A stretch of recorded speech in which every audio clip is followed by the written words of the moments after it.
திண்டுக்கல் நாடாளுமன்ற தொகுதியில் அதிமுக கூட்டணியில் போட்டியிடும் SDPI கட்சி வேட்பாளர் முகமது முபாரக் தீவிர வாக்கு சேகரிப்பில் ஈடுபட்டார். தொடர்ந்து தந்தி டிவிக்கு பேட்டியளித்த அவர், குடிநீர் தேவையை பூர்த்தி செய்ய வைகை கூட்டு குடிநீர் திட்டம் கொண்டுவரப்படும் என்று உறுதியளித்தார். மேலும் மத்திய அரசின் நிதியை பெற்று ஸ்மார்ட் சிட்டி திட்டத்தை நிறைவேற்றுவதாகவும், திண்டுக்கல் சபரிமலை ரயில் பாதை திட்டத்தை செயல்படுத்துவதாகவும் உறுதியளித்தார்.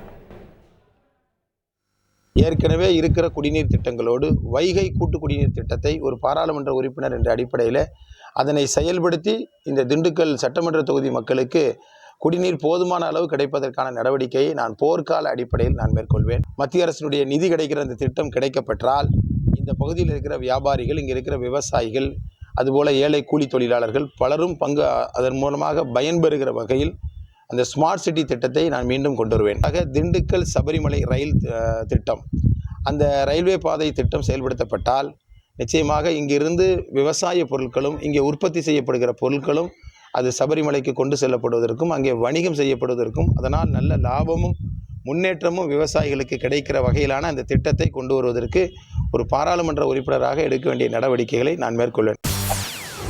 செய்திகளை உடனுக்குடன் தெரிந்து கொள்ள உடனே சப்ஸ்கிரைப் பண்ணுங்க.